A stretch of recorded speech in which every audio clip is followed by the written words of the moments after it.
Good morning.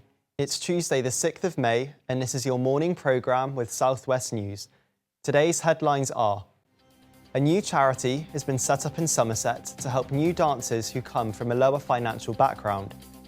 As students losing trust with their local railways, we investigate why Exeter College students find their trains to college unreliable. And finally, are you interested in getting into football?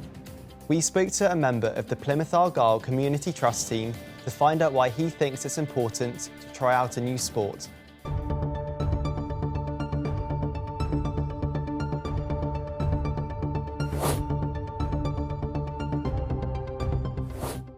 A new charity in Somerset is making dance more affordable for everyone.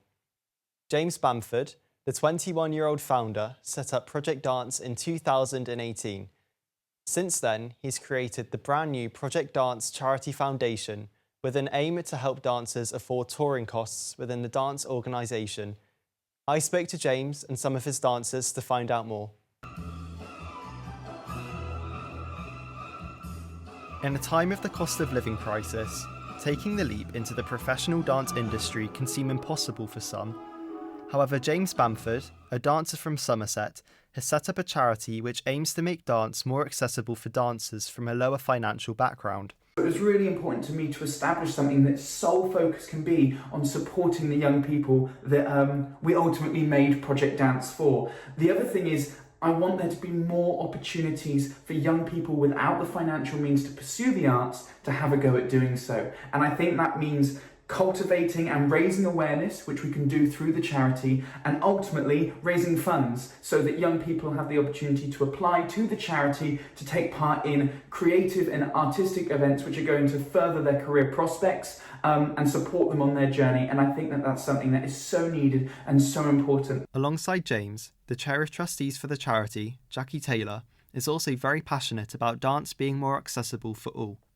When speaking to me, she said she wanted to be involved with the Project Dance Charity Foundation because I have had the privilege of experiencing the benefits of dance and wanted to enable as many young people as possible to share me in those benefits without restriction due to the cost of participating. She also told me about the future aims for the charity and their plans to help more dancers in the future. She said that when we are more established, we also hope to provide one-off funding to emerging dancers of limited means for expenses, such as audition fees or photo shoots.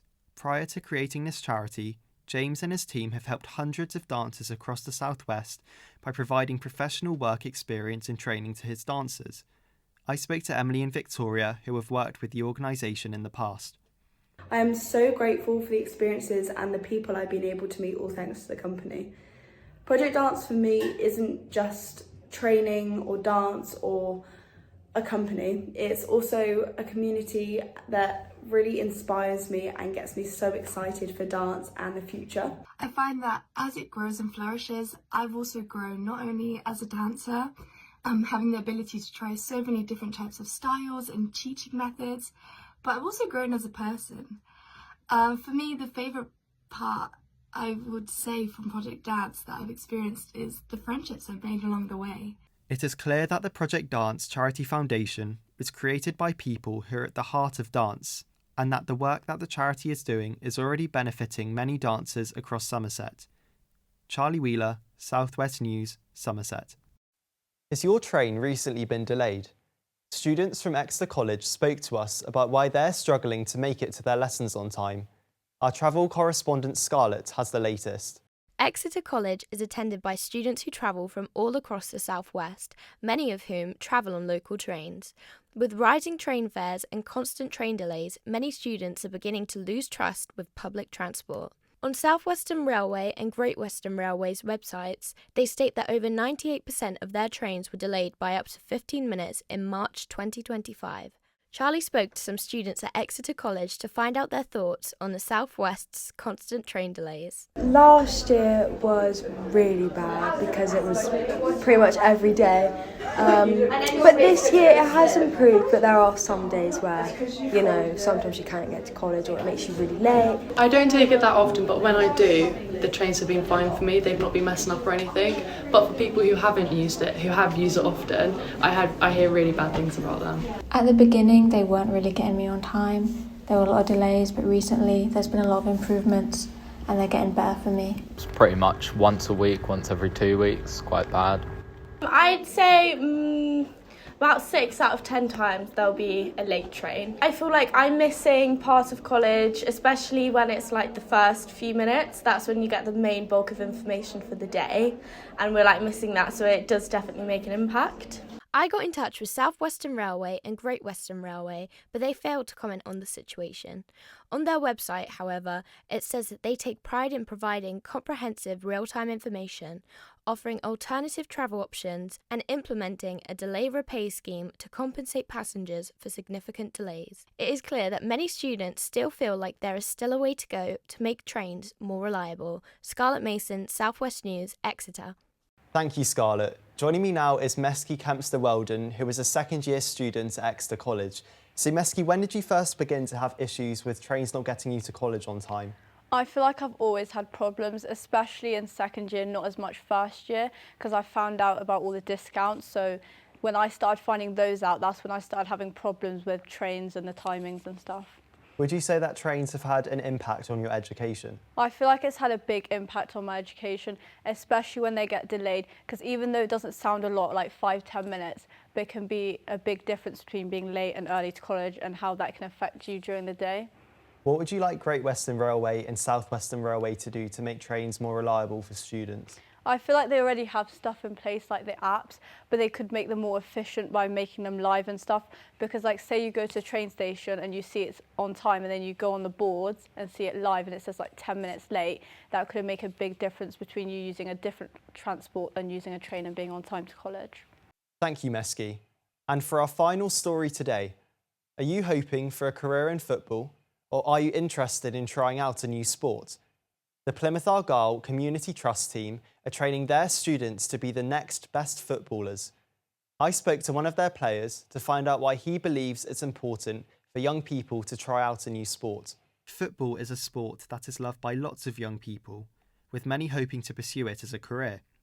The jump from amateur football to professional football is not an easy task, but the Plymouth Argyle Community Trust team are helping to make that step seem less daunting. So when did your football interest start? When did you start playing? Well, I think my interest had started when I was very young. Just my family have always supported Manchester United, so I've been brought up in that footballing culture. But then I started playing maybe when I was about 7 or 8, so about 10 years ago. Do you think it's important for young people to do football or to do any sports? Not just football, I just think any sport. For such young people, I think almost you've got to find a sport that's tailored to you. So I just think young people like primary school, just getting into sport and doing physical activity is good just to keep fit and to find a sport that's for you. And are you hoping to get into football professionally as your career progresses? Well, I'd really like to get in it professionally, but it's just such a challenge and it's so competitive. But I think hopefully maybe step 3, step 4 maybe, if I'm lucky, maybe not quite that high. For many players on the team, their dreams of becoming professional footballers have been made more of a reality. Charlie Wheeler, South West News, Plymouth. And now it's over to Adam for the weather. Thanks, Charlie. Today's weather in the southwest is sunny with a high of 17 degrees in Plymouth. Starting at 11 a.m, there is cloud across Dorset and Somerset, with North Cornwall and Devon having sunshine from 7 a.m. The cloud across the east will move towards London and the southeast by 12 p.m, with sunshine until 4 p.m. Tonight there will be low temperatures with rain starting just after 4 p.m, finishing at 6 a.m. the next morning. The rain is expected across the entire southwest, including the Isles of Scilly and the Channel Islands. The next high tide times in Exmouth are 2:15 a.m. and 3:30 p.m, as well as a high tide time in Minehead at 4:30 a.m. and 5:45 p.m. Thank you. That is the news at 9 o'clock. Thank you for watching, and we will see you again at 1 p.m. for our afternoon programme. From me and the rest of the South West News team, we hope you have a lovely rest of your day.